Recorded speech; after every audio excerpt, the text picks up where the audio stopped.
May tira kayong manok sa ref? Huwag na huwag niyong itatapon yan. Today, gagawin natin siyang masarap at swak sa budget. Chicken, tortang talong. Hey! Isang leftover ideas na mabilis, masustansya at perfect sa pang-almusal o hapunan. Tara, luto na! So ito yung ating leftover na manok. Actually, lechon manok to eh. So hinimay-himay ko na. Yan, di ba?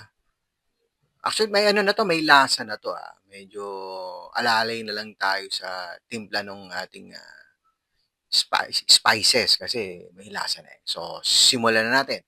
First step, lulutuin muna natin yung ating talong. Set natin sa medium heat yung kalan. Tapos maglalagay lang tayo ng tubig.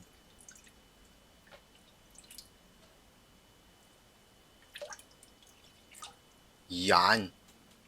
Pakukuluin lang natin yan. So ito, okay na. Kumukulo na, no? So ilalagay na natin yung ating talong.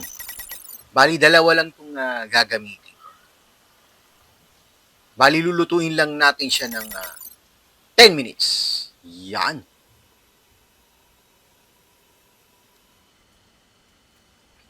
Okay na. Luto na to. I-set aside na natin yan. Siyempre.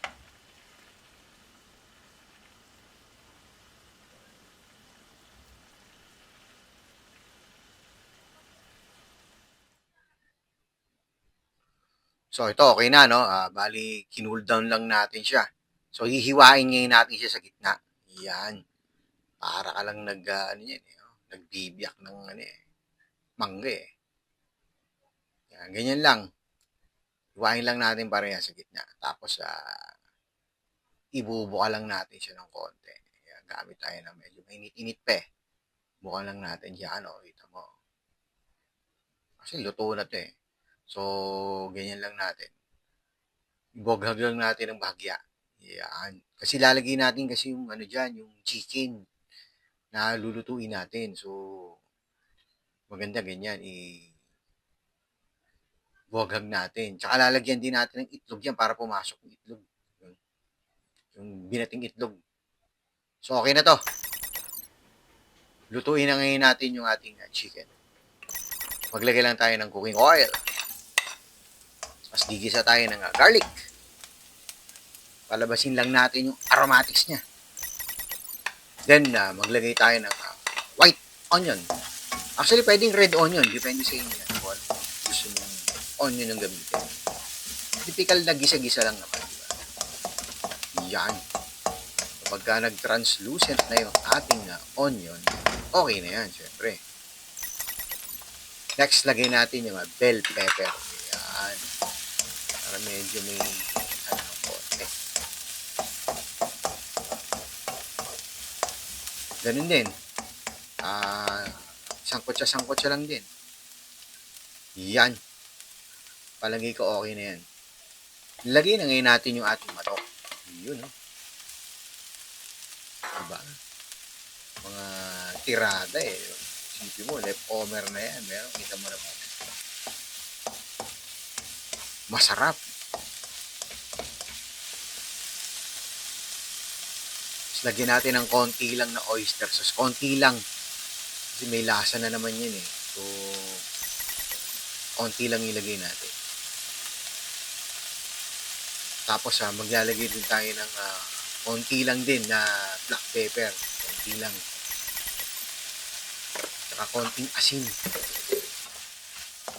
Baka masobrahan naman sa So, alali lang kayo sa Ricardo. Kasi yan yung lasa na. So, okay na to. Lagyan natin ng konting anghang, syempre. Chili garlic sauce. Para may konting kick. Kung wala kayong chili garlic sauce, lagyan nyo ng siling green. O kaya, siling pula, labuyo, pwede rin naman yun. Pero ako mas gusto ko tong chili garlic.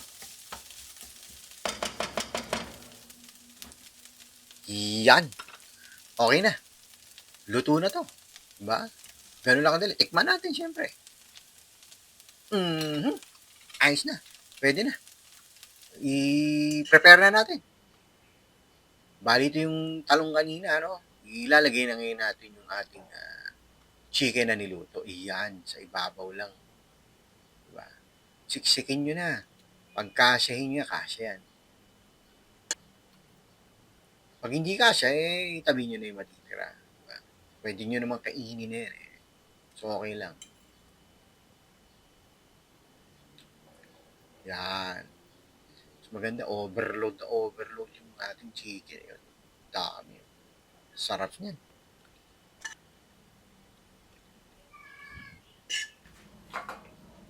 So, okay na. Ayan na. O, bali, piprituhin na ngayon natin yan, syempre.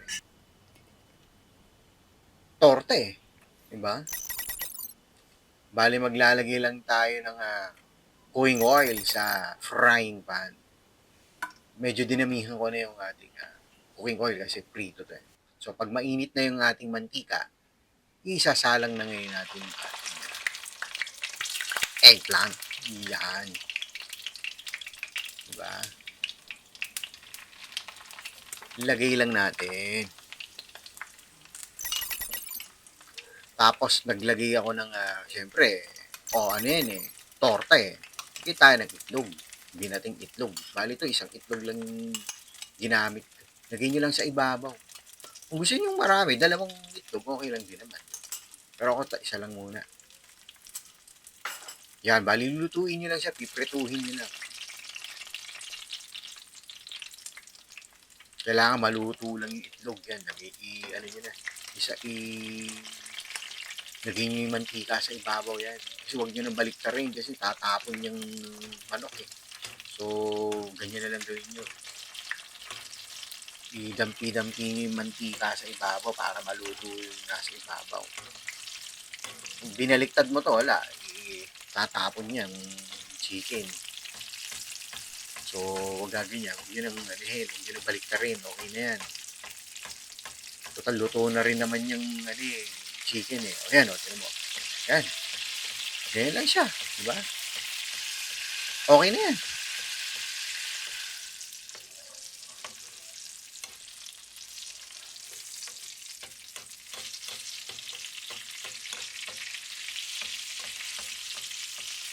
Ayos na. I-set aside na natin. Siyempre, luto na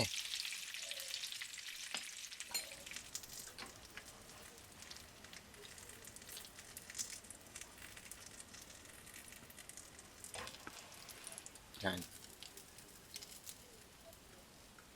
Tapos lagyan lang natin ng garnish, celery, nilagay akong celery. Pwede naman kayo maglagay ng onion leeks kung gusto nyo. Garnish lang naman yun. Pwede nga wala yun, okay lang yun. Pero nilalagyan ko para maganda tingnan, syempre. Yan. Ayos na, luto na yung ating leftover chicken. Tortang talong, di ba? Napakadali, napakasarap, napakasustansya, di ba?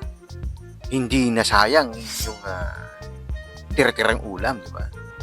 Hey,